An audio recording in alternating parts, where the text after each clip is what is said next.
Bien, bonjour. Monsieur le Président, Madame la Sénatrice, Messieurs, Mesdames les Sénateurs.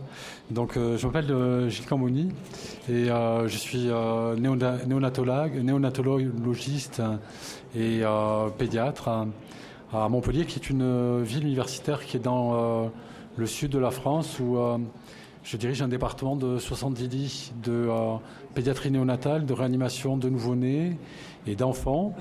Mon propos va porter aujourd'hui sur la question, c'est pourquoi est-ce qu'il est finalement si important de s'occuper de l'environnement de la grossesse? Pourquoi est-ce que c'est un sujet qui est extrêmement important? Et j'aborderai avec vous ce matin en vous donnant quelques exemples de l'effet que peut avoir le stress en période périnatale.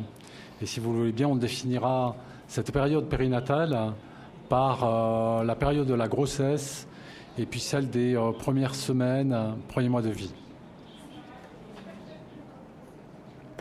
Alors juste à titre d'introduction, je voudrais rappeler ce qu'on entend ici par le stress. En fait, c'est toute situation qui va bouleverser l'équilibre homéostatique.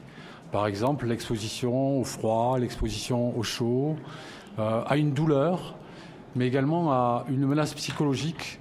Ça représente des exemples qui sont très classiques. Alors comment l'organisme va s'adapter? Il va s'adapter par une série de réactions physiologiques et comportementales.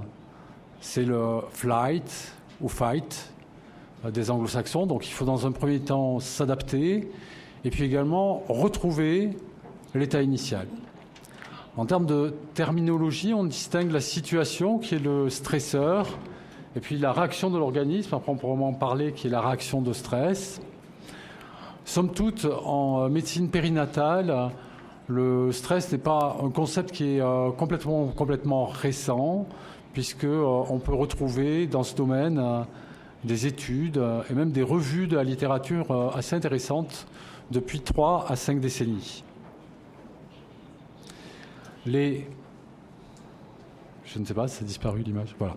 Merci. Les approches cliniques, il y a 3 grandes approches cliniques qui ont été faites sur ce sujet. Comment est-ce que des environnements périnataux au cours de la grossesse, notamment exceptionnels, peuvent favoriser l'émergence de psychopathologies? Comment est-ce qu'un environnement périnatal contraignant peut influencer le développement de l'enfant? Et puis, un autre grand thème, c'est celui de la relation entre le stress périnatal et la prématurité. Alors, le premier élément, c'est des études épidémiologiques qui ont été faites au cours d'événements majeurs, notamment comme des guerres. Ici, c'est une illustration du début de la Deuxième Guerre mondiale. Et on a vu que ce type de situation pouvait entraîner une augmentation, par exemple, du risque de schizophrénie chez les enfants des femmes qui étaient alors enceintes au moment de ces événements majeurs. Et on a pu même avoir des études qui ont fait des liens spatio-temporels extrêmement précis entre, par exemple, on connaît l'effet qu'a eu la famine, une famine extrêmement sévère qui a sévi dans la partie occidentale de la Hollande au cours de l'hiver 44-45. Et puis donc 2 décennies plus tard, dans la progéniture des femmes qui étaient enceintes, on a eu un pic très important de schizophrénie qui est apparu.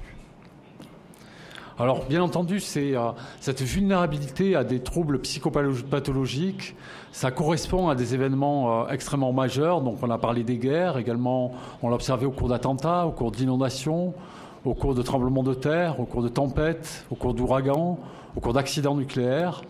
Et également, en ce qui concerne les situations individuelles des femmes, par exemple au cours d'événements majeurs comme le décès de son mari ou une grossesse non désirée.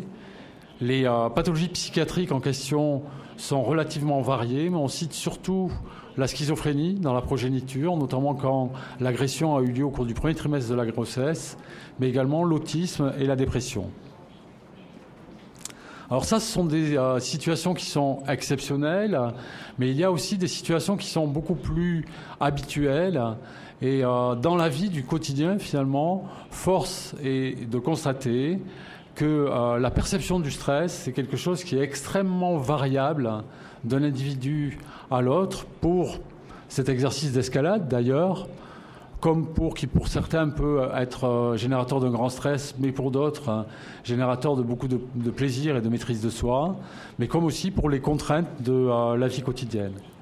Donc le stress, ça représente finalement un concept multidimensionnel, où on a les facteurs qui le génèrent, qui peuvent être d'ailleurs conjoncturels ou permanents, également les facteurs accommodateurs, ce qu'on appelle également des facteurs médiateurs, qui sont les conditions économiques, le style de vie, le soutien social, la personnalité de l'individu. Et puis finalement, ce qui va en résulter, à savoir du stress, qui est le stress perçu, de l'anxiété qui peut être d'ailleurs générale ou spécifiquement associée à la grossesse, on connaît ça également, ou de la dépression. Alors dans cette perspective, on a pu observer en fait l'influence du stress maternel sur le tempérament du nourrisson. Par exemple, quand on a pu corréler les taux maternels d'une hormone de stress, qui est le CRH à 25 semaines, également la survenue d'événements négatifs au cours de la grossesse, avec des scores de cris et des scores de détresse du nourrisson à l'âge de 6 mois. De même, on a pu observer ou corréler l'état d'anxiété spécifiquement associé à la grossesse avec des troubles du comportement du nourrisson à l'âge de 27 mois. Et ultérieurement, au cours du développement à long terme, on sait que l'anxiété maternelle en fin de grossesse peut être génératrice de troubles émotionnels à l'âge de 4 ans, également de troubles dont on parlait l'intervenant juste avant moi, qui s'appelle les syndromes d'hyperactivité et déficit attentionnel, qui prédominent en général chez les garçons. Et ceci a été corrélé donc à une anxiété excessive au cours de la grossesse, donc hyperactivité, déficit attentionnel à l'âge de 7 ans et de 15 ans, et puis également à des syndromes dépressifs chez les jeunes adolescents. Donc, somme toute, ce que l'on peut avancer de façon raisonnable, c'est que le stress ou l'anxiété chronique pendant la grossesse, elle peut influencer le comportement du nourrisson, son tempérament également, mais également ultérieurement le développement psychologique et le développement cognitif à moyen et à long terme. La troisième grande thématique qui a été déclinée sur le plan clinique, c'est est-ce que ces situations de stress au cours de la grossesse peuvent favoriser le risque de prématurité? Et là, il faut bien se rendre compte que la plupart des enquêtes en population ont effectivement confirmé le risque de prématurité, le risque également de retard de croissance intra-utérin qui était associé à ces situations de stress excessif au cours de la grossesse. D'ailleurs, dans ce registre, on peut distinguer l'effet de l'anxiété, notamment l'anxiété spécifiquement associée à la grossesse. Il s'agit d'anxiété par rapport à l'intégrité physique du fœtus, également anxiété vis-à-vis du risque associé à l'accouchement, et ceci a été corrélé à des durées de gestation plus courtes, alors que le défaut de ressources psychologiques, comme par exemple la dépression, mais également l'absence de support social, la difficulté d'accès aux soins, l'exposition au racisme, tout ceci a été plutôt corrélé à des risques de retard de croissance intra-utérin. Alors comment est-ce qu'on peut expliquer ces phénomènes? Et c'est là où l'expérimentation animale nous aide à comprendre les mécanismes. Il y a eu, sans rentrer trop dans les détails, deux grands types d'expériences. Des expériences qui ont évalué l'effet du stress anténatal. Alors, c'était en général mené chez des rats. Donc, on fait de l'immobilisation, on les met dans des tubes en plastique, et ça représente une forme de promixité sociale, ou également on les expose à des excès sonores, également des difficultés d'accès à la nourriture, ou encore on les gêne dans leur sommeil. Et donc ça peut représenter des contraintes qui sont variées, pas toutes majeures, mais très pénibles quand on les accumule dans la vie quotidienne. Et puis le modèle expérimental de stress postnatal, c'est la séparation entre le jeune animal, en général là encore il s'agit de muridés, de rats, de souris, de hamsters, une séparation entre la mère et sa progéniture, qui est une situation bien sûr extrêmement stressante, surtout si on le fait tôt, dans les premiers jours de vie, à la fois pour cet animal et à la fois pour sa mère. Alors, qu'est-ce qu'on a pu observer chez ces animaux? Alors, tout d'abord, des conséquences comportementales, notamment une réponse sur l'activité locomotrice, une réponse exacerbée aux amphétamines. C'est des éléments que l'on citait l'orateur précédent. Cette réponse exagérée suggère l'hyperréactivité du système dopaminergique et on connaît l'importance de ce système dans tout ce qui est récompense, mais dans tout ce qui est aussi le risque futur d'addiction. Et puis, un autre élément qui peut être perturbé dans ces modèles, c'est l'altération d'une fonction qui est extrêmement importante chez les humains, c'est la capacité de discriminer une information pertinente d'une information qui n'est pas pertinente. Et ça, c'est une fonction filtre qui relève de circuits qui sont corticaux, sous-corticaux. Et l'altération de ce type de fonction correspond à des modèles animaux de schizophrénie. Ensuite, en ce qui concerne l'humeur, eh bien, l'exposition de ces animaux à des stress périnataux occasionne des troubles de l'humeur, notamment des phénotypes anxieux-dépressifs, avec une réduction du comportement exploratoire, une réduction de la motivation. On observe également des troubles cognitifs avec une altération de la mémoire spatiale, une altération aussi des capacités d'apprentissage et puis une exacerbation des troubles de la mémoire qui sont associés à l'âge.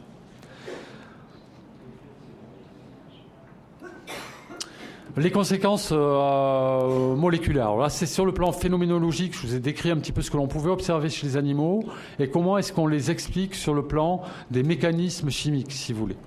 Alors, sur le plan moléculaire, il y a plusieurs axes qui ont été travaillés, même de très nombreux. Je me permettrai juste d'en résumer les résultats principaux.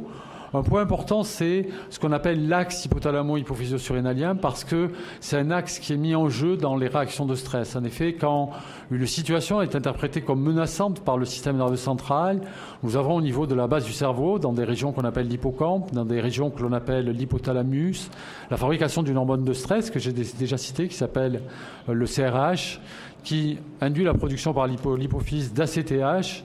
Et nous fabriquons au niveau des surrénales donc une hormone qui s'appelle le cortisol chez les humains, la corticostérone chez les animaux, qui nous permet de nous adapter à la situation stressante. Mais également, cette hormone terminale, le cortisol ou la corticostérone, va avoir un effet négatif sur les productions centrales.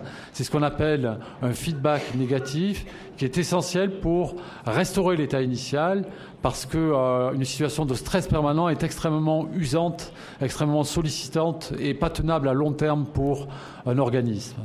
Chez des animaux qui ont été exposés à un stress prénatal, on n'a pas de perturbation des taux de base des glucocorticoïdes. Par contre, en réponse à un stress ultérieur, on va voir une élévation prolongée des glucocorticoïdes qui correspond à une diminution du feedback négatif et donc qui suggère qu'il y ait un moindre équipement du système nerveux central en récepteurs aux glucocorticoïdes. On verra pourquoi ultérieurement. Deuxième élément et deuxième grand sujet, ce sont des facteurs neurotrophiques. Ce sont des éléments qui sont extrêmement importants pour la survie et la croissance des neurones après leur phase de migration. Et dans ces modèles, on peut observer que ces substances neurotrophiques ont une production qui est réduite pendant toute la vie et dans différentes zones qui sont critiques du cerveau, notamment celles de l'hippocampe, également du cortex préfrontal, qui sont importantes en termes d'intégration des comportements cognitifs. Autre élément, et là je vous demande juste de regarder avec attention l'image qui est sur la droite de la diapositive. Vous voyez, c'est ce qu'on appelle la plasticité du système nerveux central, c'est-à-dire finalement à quoi et qu'est-ce qui permet à un neurone, une cellule nerveuse, d'entretenir des relations avec son voisinage. Et c'est ça qui est quand même à l'initiative et qui permet des comportements humains très élaborés, des comportements dits supérieurs. Vous voyez, à gauche, vous avez une situation contrôle, c'est-à-dire standard, et à droite, ça c'est une épine dendritique, et on voit à quel point les capacités de communication d'un neurone sont considérablement réduites, considérablement appauvries quand l'animal a été exposé à un stress périnatal. Puisque c'est une semaine qui est orientée sur l'épigénétique, je voudrais juste en dire un mot ici. Donc, on va essayer de comprendre comment, finalement, la qualité des soins peut influencer l'expression des gènes. Alors, pour ça, on va se mettre ici, on va imaginer qu'on est un petit raton, là, sous cette rate, et puis dans ce laboratoire, dont on a hérité d'une mère vraiment d'une excellente mère, d'une mère de compétition. C'est une mère qui expose ses mamelles, qui nourrit considérablement ses petits, qui a une activité de léchage très importante. Et sous l'influence de ces stimulations tactiles dans la région du cerveau, la région qu'on appelle de l'hippocampe de ces petits ratons, on va avoir une production accélérée d'une hormone qu'on appelle la 5-hydroxytryptamine, elle a été citée par l'auteur précédent, la sérotonine, mais également d'hormones thyroïdiennes. Et ceci va favoriser l'expression d'un facteur neurotrophique qu'on appelle le facteur de croissance nerveux 1A, peu importe le nom. Mais le point qui est important à comprendre, c'est que l'expression de ces facteurs dans le système nerveux central va modifier l'entourage des gènes. Il s'agit bien d'épigénétique, c'est-à-dire qu'on ne modifie pas le message qui est inscrit dans les gènes. Le docteur Zucchi, qui est là ici, a défini hier l'épigénétique. Alors, les gènes comme étant l'alphabet, et l'épigénétique, c'est la grand-mère. Et c'est exactement ça dont il s'agit, c'est que cet environnement des gènes et la modification de l'environnement génique va faire qu'ils vont plus ou moins être exprimés. Et ceci va être le cas puisque cette neurotrophine va créer des réactions chimiques qui sont assez classiques, des acétylations d'histone, une déméthylation de l'ADN, ce qui va lui permettre de s'ouvrir le passage du code génétique pour pouvoir coder et fabriquer le récepteur aux glucocorticoïdes. Alors ça, c'est extrêmement important parce que vous voyez, sous l'influence de ce maternage, il va y avoir plus de récepteurs aux glucocorticoïdes au niveau central, au niveau hippocampique, et en conséquence, l'axe hypothalamo-hypophyso-surrénalien sera moins réactif. Et le point, je pense, qui est le plus important à bien comprendre dans cet élément de programmation, c'est que ceci n'est modulable qu'au cours, en tout cas chez cet animal, de la première semaine de vie. C'est pour ça que c'est une période qui est extrêmement critique, où les soins de maternage, où un maximum de choses doit être fait pour favoriser le maternage et la proximité mère-enfant. Vous voyez que des exemples comme ça, j'en ai donné un pour le récepteur aux glucocorticoïdes, mais en fait, c'est plus de 900 gènes qui sont influencés par la qualité du maternage. Il s'agit de gènes qui ont une influence sur le métabolisme énergétique, sur la transduction du signal dans les cellules, sur la synthèse, le trafic, le recyclage des protéines, et également des gènes qui sont impliqués dans l'architecture des synapses, c'est-à-dire réellement comment est-ce qu'on arrive à sculpter, à élaborer, à fabriquer le système nerveux central chez un individu dès les premières semaines, dès les premiers mois de la vie. Alors sur le plan transgénérationnel, parce que l'aspect épigénétique c'est aussi une transmission entre les générations, eh bien on sait qu'il y a des modèles de dépression par séparation postnatale, des modèles également de prématurité par stress anténatal qui peuvent se répliquer de génération en génération alors que le stresseur lui-même n'a pas été reproduit. On ne sait pas comment, mais on est inquiet par ce phénomène-là de la possibilité d'une réplication transgénérationnelle qui implique peut-être des anomalies de méthylation au niveau des cellules germinales ou l'implication de ce qu'on appelle les micro-RNA.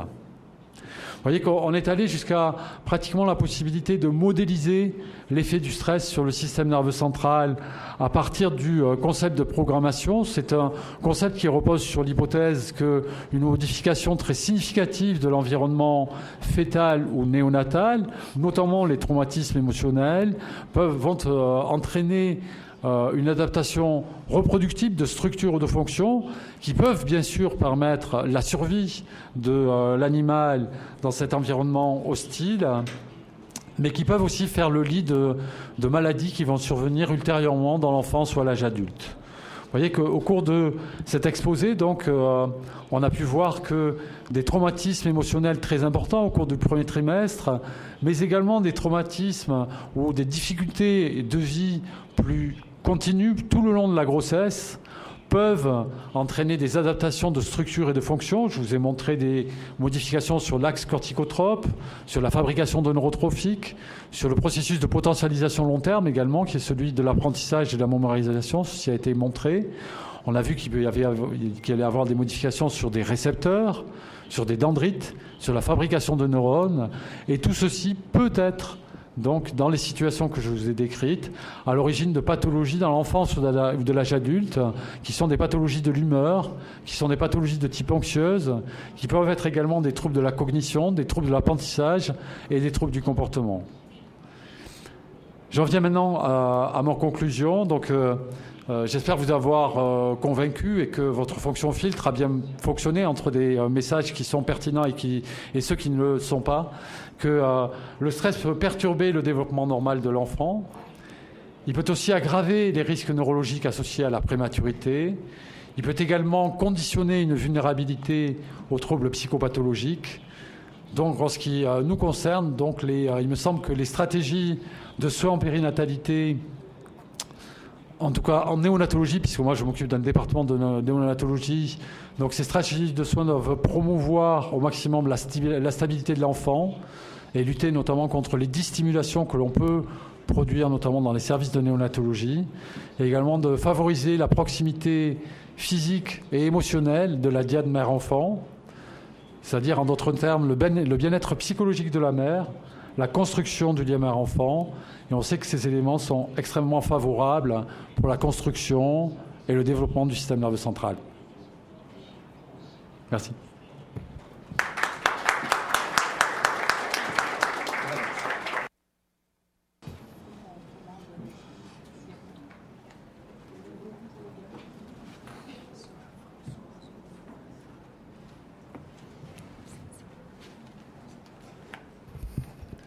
Passo a palavra à doutora Françoise Molinar, psiquiatra.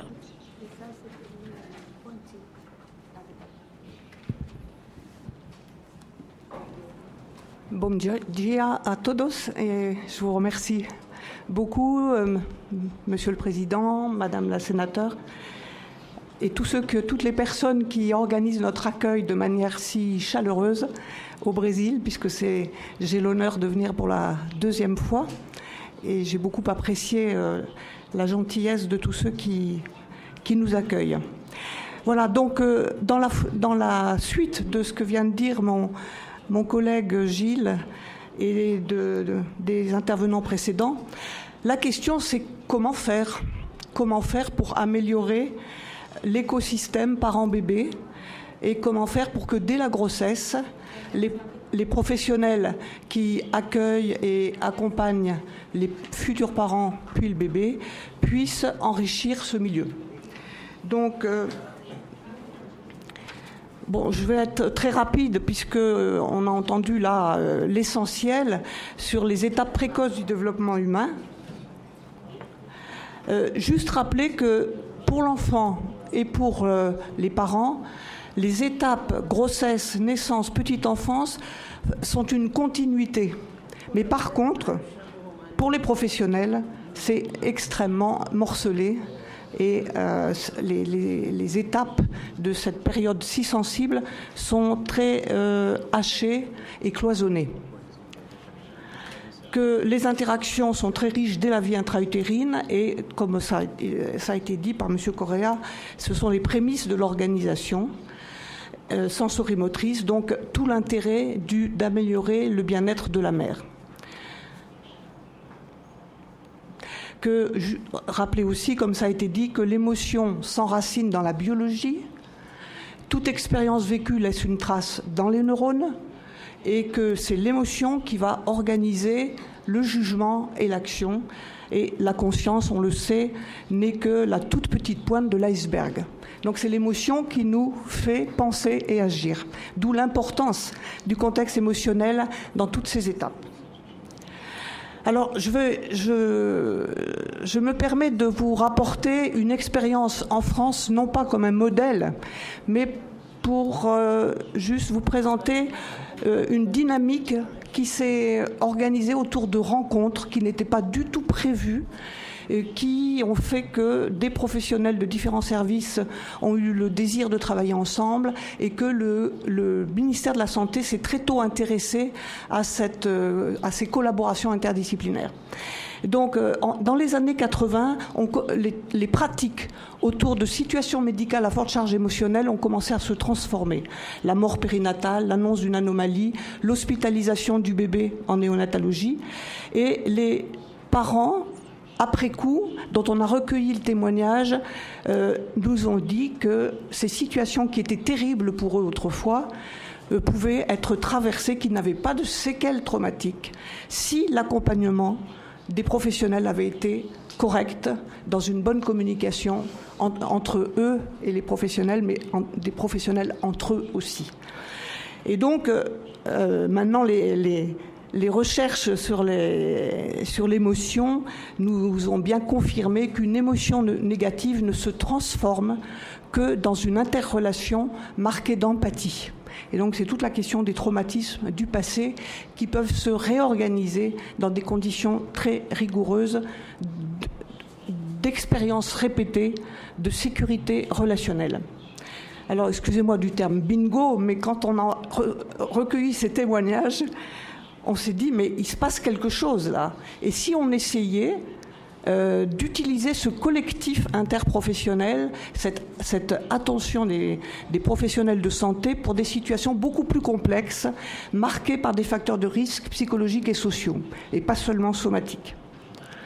Donc, on a commencé à dire, finalement, une naissance à venir, c'est une chance, surtout si les parents sont très fragiles. Alors qu'auparavant, une grossesse chez une jeune femme dans une situation sociale difficile, était vécue de manière un peu négative. Donc, les esprits se sont transformés, et je prendrai l'exemple des grossesses avec des problèmes d'addiction, de toxicomanie, qui étaient vraiment les situations les plus difficiles pour pour les familles, bien sûr, et les enfants à venir, mais aussi pour les professionnels qui suivaient les grossesses, les pédiatres, les obstétriciens et les pédiatres qui ne savaient pas comment faire, quoi. Avec des dames qui étaient dans des difficultés de communication, qui arrivaient au dernier moment, on avait l'impression qu'elles étaient toutes en état de manque. Et en 1995, une sage-femme, puisqu'en France nous avons beaucoup de sages-femmes à l'hôpital, ici je crois que ce sont plutôt des infirmières, a organisé un accueil bienveillant à l'hôpital pour les femmes enceintes souffrant d'addiction. Elle a proposé avec les médecins un suivi de grossesse rapproché, avec des soins corporels, une préparation à la naissance centrée sur le corps, et tout ceci en lien avec le réseau de la famille, c'est-à-dire le médecin de famille, la proximité. Je crois qu'ici, la communauté, dans certains endroits, peut être aussi très impliquée. Et le résultat, ça a été une transformation de ces situations avec un bon suivi médical, la présence du père du bébé d'emblée qui est invité à participer au suivi de grossesse, et pas de séparation mère-bébé grâce aux unités mère-bébé, unités kangourou en maternité. Et puis ces femmes se sont senties accueillies comme toutes les mères et revalorisées. Et elles ont accepté une mesure de protection de l'enfant si c'était nécessaire. Donc une confiance qui s'est établie grâce à un suivi médical marqué d'empathie et pas de jugement. Et une étude sur le devenir des enfants de mères toxicomanes à 5 ans, que mon collègue Joël Roy a animée, a montré que les enfants dont les mères étaient particulièrement abîmées par la vie avaient un meilleur développement à 5 ans que celles qui avaient un problème d'addiction, mais qui était très bien inséré et qui n'avait rien exprimé et qui n'avait pas mobilisé les équipes autour d'elle. Alors ça a été vraiment un résultat qui nous a un peu fascinés, de se dire non seulement on peut aider un enfant à être protégé, mais les parents de ces enfants se nourrissent d'un collectif interprofessionnel qui travaille avec eux dans de la sollicitude et de la cohérence, le temps suffisant. Donc ça a été vraiment très important pour la suite des événements. Alors, un nouvel outil thérapeutique, c'est le collectif interprofessionnel coordonné, ancré sur le suivi médical. Alors pourquoi le suivi médical ? Parce que les parents qui attendent un bébé, ils vont d'abord rencontrer un médecin, une infirmière, et ils vont se sentir comme toutes les mères, tous les parents. Ce n'est pas stigmatisant. L'arrivée d'un enfant, c'est vécu de manière positive, en principe, dans la société. Et autour de la femme enceinte, le couple et les parents, c'est une occasion de mise en sécurité, c'est une occasion de reconstruction et de confiance rétablie en soi et dans le système de soins grâce à des interrelations avec les professionnels. Et c'est l'acceptation des étayages nécessaires si les parents ont vraiment de grandes difficultés éducatives. Et beaucoup de mères ont exprimé, qui ont des problèmes d'alcool, qui ont des problèmes de drogue sévères, j'accepte des soins pour mon enfant, mais je n'aurais jamais demandé de soins pour moi-même. Donc, quelle formation, puisque c'est le sujet qui m'a été proposé, quelle formation pour les professionnels pour diffuser et améliorer cette qualité de l'environnement, de l'écosystème, finalement, on pourrait dire, autour de la femme enceinte, des futurs parents et du bébé.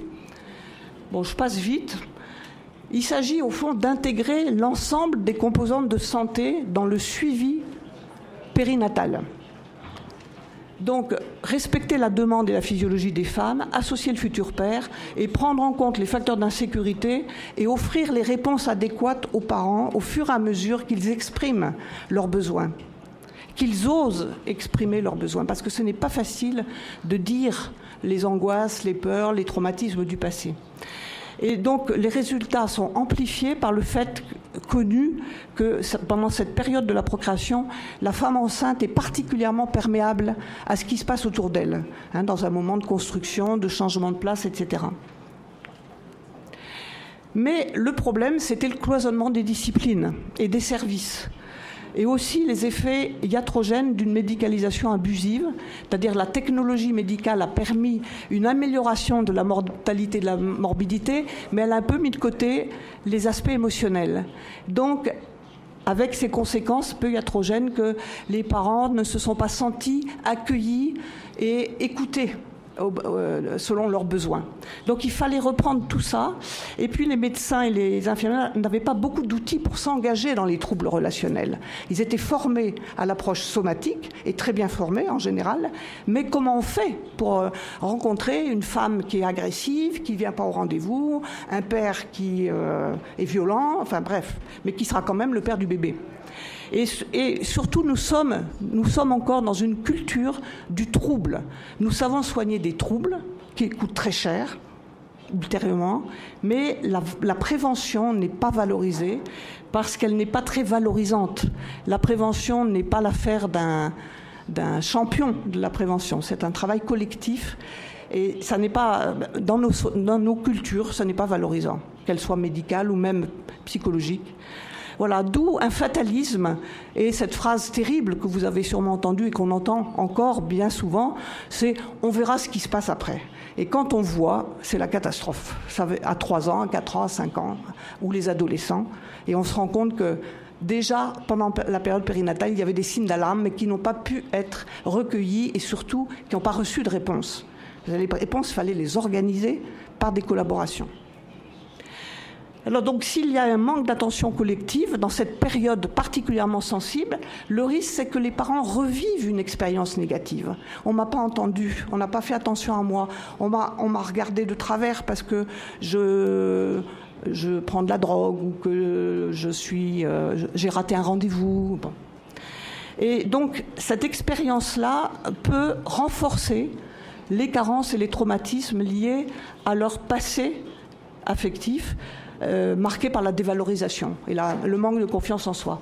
Par contre, si ce néo-contexte, excusez-moi du néologisme, un néo-contexte relationnel, professionnel peut offrir aux parents de la sécurité et une écoute attentive, on a là une occasion de réorganisation et c'est vrai que tous les neuroscientifiques qui travaillent sur la mémoire nous expliquent assez précisément comment une expérience répétée de sécurité marquée par le plaisir d'être entendu et reconnu peut réorganiser les traumatismes anciens, c'est-à-dire réorganiser les circuits neuronaux qui ont gardé des traces des traumatismes anciens, sans que forcément on aille travailler ces traumatismes en direct. Voilà, donc ça c'est évidemment pour nous tous un grand espoir sur la possibilité d'échapper à la répétition transgénérationnelle et à toute cette question du stress d'ailleurs qu'évoquait Gilles Camboni. Alors les résistances sont multiples. Comment passer du pyramidal au transversal pour offrir un nid humain à une famille dans la durée? Ce n'est pas gratifiant pour l'ego des professionnels. Les publications sont difficiles. On préfère rester chacun chez soi. Et on a peur du regard de l'autre sur son propre travail. C'est pas facile de travailler ensemble. On a des habitudes ancrées. On a des représentations entre différents services souvent négatives. C'est toujours la faute de l'autre quand ça marche pas. Bien connu. Et donc, il fallait changer l'état d'esprit de toutes les disciplines. Alors, quel moteur? Eh bien, les formations pluriprofessionnelles et interservices pour arriver à éprouver le plaisir de travailler ensemble, sortir de l'isolement et inventer aux interfaces de nos places professionnelles, c'est-à-dire créer des espaces de communication et d'inventivité autour des familles très vulnérables. Et c'est l'efficacité sur les résultats qui finalement nourrit le moteur. Mais encore fallait-il y passer. E os resultados que são a nossa grande força motriz. Il s'agissait d'améliorer les capacités relationnelles de chaque professionnel, d'améliorer la communication au sein des équipes médicales et entre les divers services, d'accompagner avec rigueur la rencontre parent-bébé en cas de vulnérabilité parentale, essa família que se encontra em vulnerabilidade, mas ter monitoramento precoce do recém-nascido antes que os distúrbios se deem posteriormente. Encontrar novos métodos pedagógicos e novas ferramentas de inter-relação para oferecer ambiente.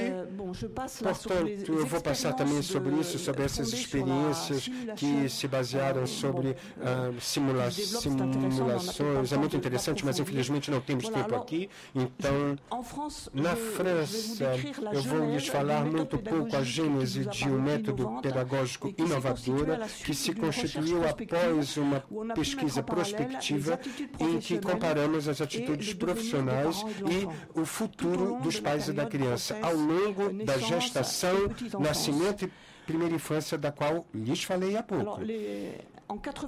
Em 86, 88, já faz tempo, nós estávamos tão interessados pela eficiência dessa boa relação entre as diferentes profissionais que houve a primeira capacitação interregional e interprofissional. Os pais nos ajudaram muito com testemunhos, entrevistas, quando eles eram acompanhados em condições corretas. Foi um choque que viviam muitas vezes em provas, em situações dificílimas com o seu bebê, etc. Era um choque para eles, como eles puderam testemunhar, como eles foram muito bem monitorados, acompanhados. Então, eles nos deram a ferramenta para que nós pudéssemos organizar esse trabalho, mas também testemunho de profissionais, colegas que melhoraram suas práticas e passaram a trabalhar de outro modo desde então. O Ministério da Saúde francês, em 86, comprometeu-se e nos solicitou de divulgarmos essa experiência em âmbito nacional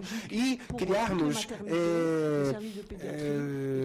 material didático para os profissionais de outras regiões do país. E a comunidade europeia, na época, não era a União Europeia, era a comunidade europeia, também acompanhou esse trabalho e vários países, Espanha, Grécia, Grã-Bretanha e Holanda, vieram à França. Et donc, nous ont demandé d'aller reproduire, les aider à organiser dans leur pays les mêmes, essa experiência que eles pudessem reproduzir nos países deles essa mesma dinâmica, essa mesma experiência. Portanto, em 95, graças ao estudo prospectivo de que lhes falei há pouco, que nos possibilitou encontrar uma correlação forte entre a falta de continuidade da rede profissional e o desenvolvimento da criança até os 5 anos, nós encontramos falhas de comunicação, rupturas na comunicação, que fazia com que os pais perdessem a confiança nas equipes de saúde, ficassem em casa e não viessem mais para os cuidados de saúde. Essa pesquisa nos deu uma ideia de como criar um método pedagógico. Tratou-se de organizar uma apresentação clínica de uma situação real, evidentemente com o acordo da família, que não estava presente, mas que deu o seu acordo para que o fizéssemos. Então, uma apresentação prospectiva interdisciplinar, reunindo todos os profissionais envolvidos na situação, obstetra, enfermeira, enfermeira, parteira, medicina, médico da família, psicólogo, todos os pediatras, etc. Todos os atores clínicos que participaram do processo desde o início da gestação até a primeira infância, diante de um público como os senhores, mas que também é um público que reunia todas as disciplinas envolvidas e que... Eu vou passar sobre isso. Portanto, esse método pedagógico foi tão reveladora para os profissionais que estavam descobrindo o ponto de vista do outro colega e da família. Isto é, neste caso, o obstetra ouvia o pediatra, assistência social ouvia o clínico geral, e esses profissionais nunca se falavam entre si.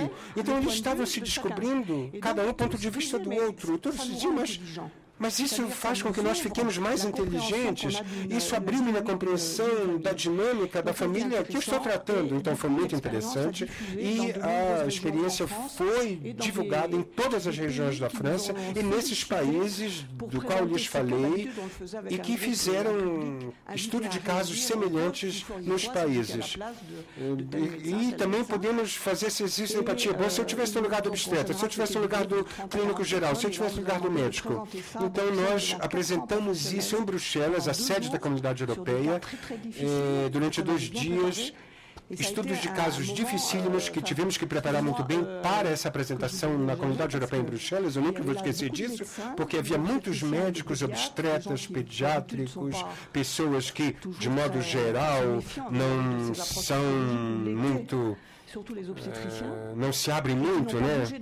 E que não saíram das cadeiras, ficaram na sala durante 2 dias. Então, eles tiveram a experiência de ouvir, de compreender a lógica das emoções, das relações, da evolução de uma família no tempo, nos encontros, nessa equipe interdisciplinar de que lhes falei. Então, tivemos que apresentar essa experiência de novo diante de 300 profissionais, médicos e enfermeiros, que deveriam compreender essa nova lógica da evolução desta família no âmbito desta equipe interdisciplinar que agiu.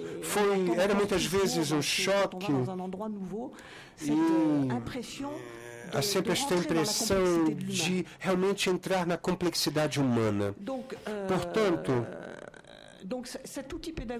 essa ferramenta pedagógica foi validada graças à sua capacidade de reprodução e sua eficácia em vários tipos de terreno, ainda que nós não consigamos resolver todos os problemas, mas o objetivo é permitir que a criança seja protegida e, se possível, que os pais possam continuar sua trajetória de vida com a criança, porque eles serão acolhidos e reconhecidos nas dificuldades que viveram, já que botaram no mundo essa criança.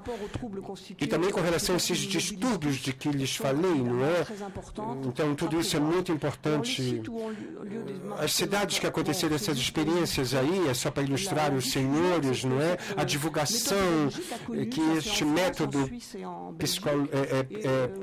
pedagógico aconteceu, e também no âmbito internacional, fora a Europa, levamos trabalhar com todos esses países, e foi muito importante para nós também, porque nós nos demos conta de que também não importa qual seja o contexto do sistema de saúde, a questão é como os profissionais de saúde podem estabelecer a comunicação entre si para oferecer aos pais um ambiente humanizado, frutífero, para que os pais possam se reconstruir dos traumas e distúrbios do passado e ter confiança no sistema de saúde e não ficar em seu canto, em casa, como era o caso antigamente. O Ministério da Saúde nos solicitou que redigíssemos referências bibliográficas para uma divulgação, e isso aí nós criamos o plano de perinatalidade que foi publicado em 2015, assim como dizia respeito à segurança psicossomática. Isto é, porque o Ministério comprometeu-se neste salto qualitativo? Por quê? A relação... o relatório dizia respeito a 4 disciplinas: obstetrícia, pediatria, epidemiologia e psiquiatria pediátrica.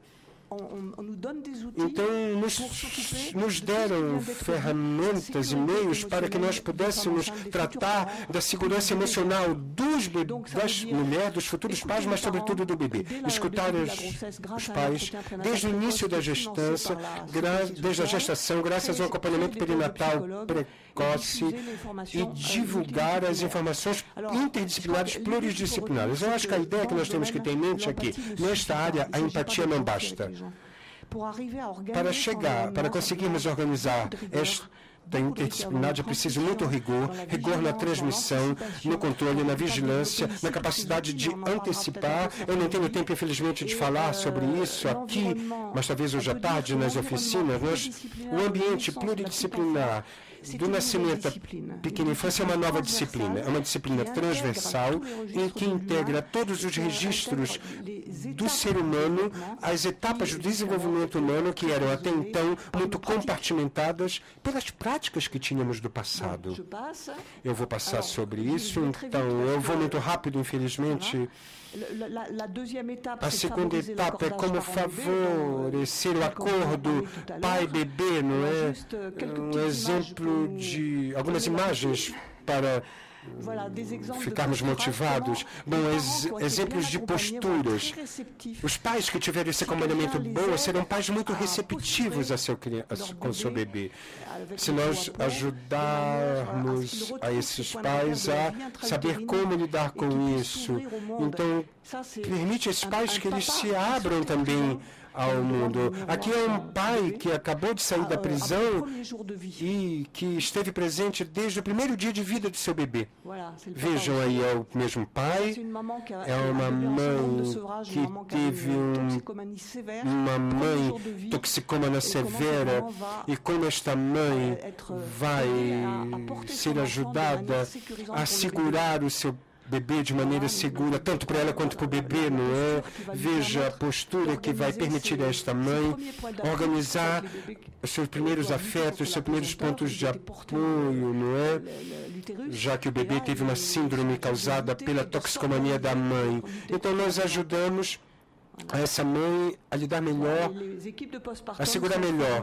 As equipes de pós-parto são capacitadas para lidar com essa nova postura. E o terceiro objetivo é não esperar a aparição de distúrbios, tanto na mãe quanto na criança, com uma observação atenta do desenvolvimento prematuro desses distúrbios, não é?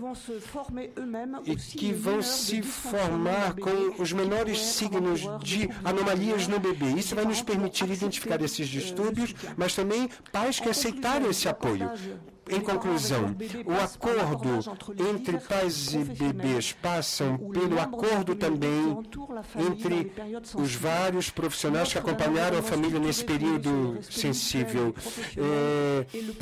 Isso se baseia num ambiente estruturado, baseado no respeito mútuo dos profissionais. Os pais têm que perceber que eles estavam no centro deste ambiente, eles eram o centro desse apoio e que o ambiente vai respeitar a complementaridade que há entre eles. É uma experiência vivida de um novo modelo educativo para esses futuros pais. Os pais vulneráveis percebem em si essas mudanças, mas precisamos de muito rigor, como eu lhes falei. Eu gostaria de terminar com uma homenagem a esse grande psiquiatra brasileiro que é Salvador Celiá, e que é uma frase desse psiquiatra: é uma luta, é preciso mudarmos as mentalidades. E eu achei no jornal francês Le Monde de setembro, num artigo sobre a economia sem o norte, a respeito das mudanças. Primeiro, eles nos ignoram, depois eles ralham com a gente, depois eles nos atacam e depois a gente ganha. Eu acho essa frase muito bonita, é uma frase de Gandhi, mas é uma frase que nos motiva, nos encoraja, e os senhores acham que terão a mesma impressão. A analogia entre a prevenção precoce, isto é, o desenvolver os recursos naturais da criança e dos pais, com os debates atuais sobre o ambiente e sobre o PIB nos países, né? Então, muito obrigado.